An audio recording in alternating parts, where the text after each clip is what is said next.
Hey, what's up you guys? It's Jamie. I'm here to show you how to use the grid list with Angular material, and we're going to be going through the examples on the site, and it'll be pretty quick. So let's get into it. Also, if you haven't seen my video on how to get started with Angular material, be sure to check that out and this will make more sense. Alright, so we're going to be getting this first example working, just the 1, 2, 3, 4. It's only a couple lines of code. So I'm going to copy that and going to paste it into a blank project. The only thing I've done in this project is inside the module I've imported the browser animations, and I think I also have the button module, but that doesn't really matter. So we also need to import the mat grid list module for our grid list directive to be known to Angular. So what they have here in their example is a grid list element, and inside of it there are 4 grid tiles. Okay, and then each one of those just has a number 1 through 4.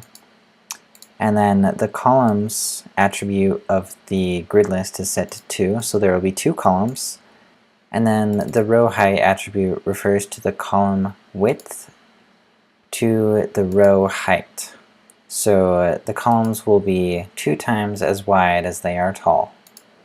So if we save that and then we go check it out on our site, we'll see we have 4 cells here and then 2 columns. And then if we hover our mouse over one of these, you'll see that they're 2 times as wide as they are tall.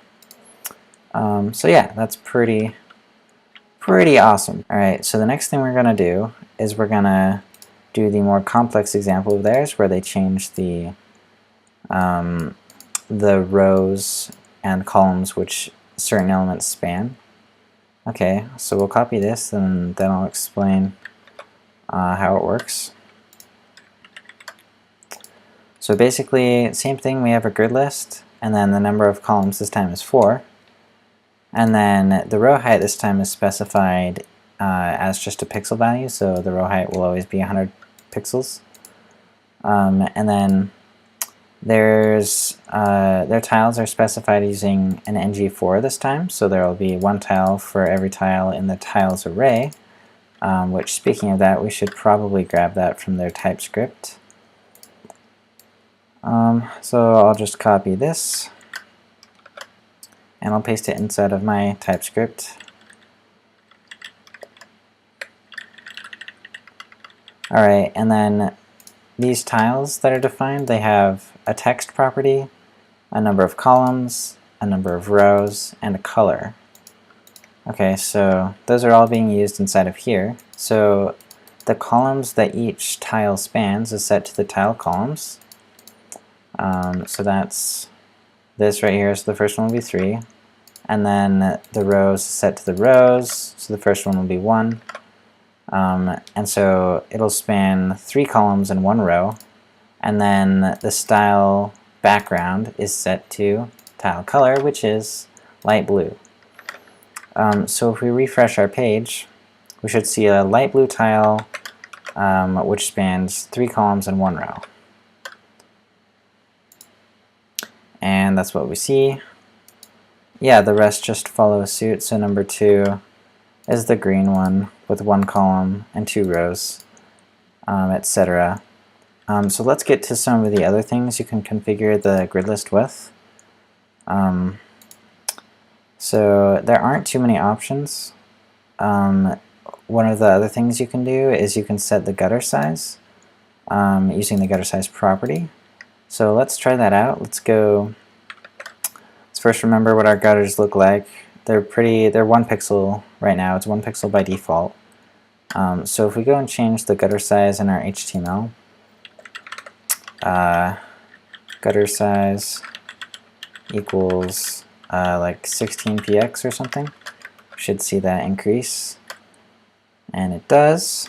And then the next thing you can add is tile headers and footers, so let's see what those look like.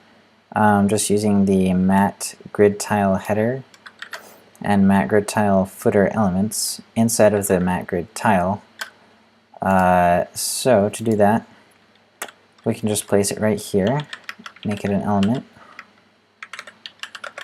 close it off, and then I'll just put the title inside of there, and then below that I'll put a footer, and then the text can just stay in the center.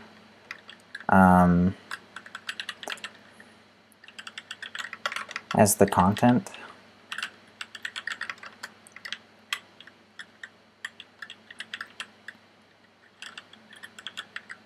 I'm going to change the top one to say header instead. And we'll see what those look like. Alright, so they look like that, but it looks like they have a default height, which is kind of bigger than a lot of what our total height is for these elements. So I'm going to change some of our elements to have a greater number of rows that they span, so I'm going to change them all to be like 2 or greater. That should look a little better. Yeah, that looks fine. So yeah, that's what the header and footer elements look like. And then the last thing, this last part just says that basically the grid list is intended for styling only, so like tabbing and the arrow keys won't work, but we don't really care. We were just trying to make something look nice, and we did just that. So yeah, that's basically all there is to the mat grid list. It's just a nice way to structure things in a grid fashion, and you get some easy styling with the header and footer if you care to do something like that. So yeah, let me know what you guys thought of this tutorial, and be sure to subscribe for more videos like this.